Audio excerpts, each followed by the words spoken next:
Hello everybody, Jordan here, the PH is silent. Hades, the Grey Waste, the neutral evil outer plane of the Great Wheel cosmology, where evil springs eternal, a plane of endless apathy and despair. This plane is divided between the demons and the devils, whom are in eternal conflict with one another. Many battles have been waged between the two in Hades and will probably continue for the unforeseeable future. In Hades, the pure undiluted evil that inhabits the realm acts as a powerful force that drags all creatures down. Down in the sense of hopelessness, apathy, and despair. It seeps into everything in Hades. Visitors often give up on things that used to matter, eventually giving in to total apathy. Hades has 3 layers, known as glooms. The uncaring malevolence that crushes the spirit permeates each gloom. The river Styx runs through the topmost layer of Hades, where travelers can catch a ferry to other evil-aligned planes. There are also portals that can take you to nearby planes fairly easily. Nobody is physically trapped in Hades. Emotionally, it can drain you to the point where you may never leave. At the end of a long rest, a visitor in Hades must make a DC 10 wisdom saving throw. On a failure, you take 1 level of exhaustion that can't be removed while you're in Hades. If you reach 6 levels of exhaustion, you don't die but are transformed into a larva, a miserable fiend that has the face of the creature it changed from. A larva has only a few faint memories of its previous life and spends the rest of it in Hades. Night hags, liches, and various evil wizard-type creatures use these larvae for terrible rituals. Some fiends enjoy eating them. Aside from the larvae, there are devils, demons, slad, night hags, and formians that all exist here. Yugoloths also exist in Hades, which was once their home plane, but they have mostly all migrated to Gehenna at this point. A few still remain. And herds of fiery nightmares exist in Hades, galloping across the Grey Waste. Most everything is gray in Hades. The glooms are called the Grey Waste because they are just that, a dull gray land with a gray sky. Color is foreign here.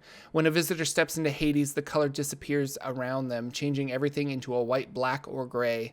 There is no sun or moon or stars in Hades, just the bleak gray color emanating from the sky. This gray reaches into the hearts of anyone who spends time in Hades. Nobody laughs or cries, they all just don't care. Or worse yet, they simply lie down in despair. Oinos, the first gloom, the first layer of Hades, is a land of stunted trees and fields full of disease. This plane was also the home of the Blood War, a war between devils and demons, which ran throughout 3rd edition and ended when Asmodeus hurled the abyss into the elemental chaos during 4th edition. Up next is Niffleheim, the second gloom of Hades. It's a layer of gray mist that twist and swirl among the trees and ominous bluffs. The fog limits vision to 100 feet and muffles sound, saturating everything with an awful dampness. There is a town in Niffleheim known as the Death of Innocence. Tucked away in the misty pines, it's constructed from a surrounding forest.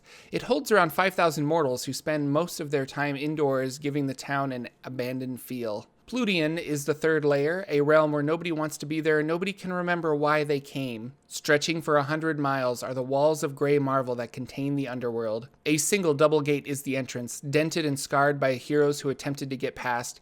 Here, these gates are guarded by a 3-headed hound made from squirming, decaying bodies of petitioners to this realm. Many heroes or adventurers come here hoping to find the spirit of a loved one or a friend, to remove them from Hades and return them to the prime material plane. It is a dangerous place. Beside the larvae and petitioners, there are demons, Yugoloths, and devils that roam this land. Continuing that cheery thought, up next is the bleak eternity of Gehenna, the neutral evil, lawful evil realm. A plane without charity, mercy, or pity. The oven of perdition and home to the Yugoloths. Gehenna has 4 layers, of which a giant volcanic mountain dominates each of them. Each layer is differentiated from the other by its degree of volcanic activity. The natural surface of this plane slopes at 45-degree angles. Moving from place to place is dangerous. Each layer of Gehenna, called a mount, is slightly different, but each burns with an evil will. Lava flows out and seeks out the casual traveler, opening fissures under a visitor's feet. Kalas, the first and lowest layer, has a crimson tint near the ground due to its magma flows. The slopes of Kalas are streaked with waterfalls and cloaked in steam. The falls never find the bottom to form rivers, but are instantly turned to steam, evaporating or disappearing into fissures. The mightiest of these waterfalls are made by the river Styx, which crosses the layer on its way to the 9 hells.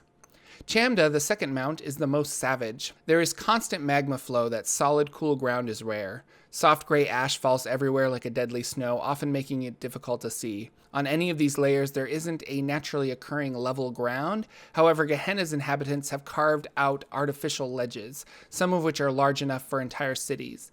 The second layer contains the Tower Arcane, a large tower that rises above the lava flows, decorated with spikes that promise pain and death. It's controlled by Yugoloth wizards and functions as a record vault for the Yugoloth race. Deep in the tower lies a vast library extending for miles full of dark arcane secrets and history. Mungoth is the third mount and is fairly less volcanically active than its predecessors. It is considered quite cold, with snowfall being a common occurrence. The ice that covers the rocky peaks gives a -4 to all climb checks made on this layer. The snow is deadly, though. It's a snow-ash mixture that deals 1d4 acid damage per minute exposed. Only artificial structures or caverns can offer any lasting protection. One such place of protection is the Valley of the Outcast, a deep chasm that houses a castle belonging to an outcast fire giant wizard named Tastuo. Tastuo lives here with her 8 siblings, hiding from their enemies. The Valley of Outcast can be a way station for visitors in need, but only if they can find it. The final layer of Gehenna is Krangath, the Death Furnace. This mount is devoid of all volcanic activity, going inactive a millennia ago. No wind stirs, no light glimmers. This layer is shrouded in silence. It is a dead world. And that's where we'll end it today. Please give a like if you enjoyed this video, and think about subscribing. Every little bit helps out a small channel like mine. I assume the Yugoloths migrated to Gehenna simply to leave the emotionally draining Hades for a physically more dangerous plane. Interesting choices. If you're interested in the 9 hells of Bator, check out my earlier video, links in the doobly-doo. And next week will be the end of our Outer Plane videos with Acheron and Mechanus. Thanks so much for watching, and I will see you in the next video.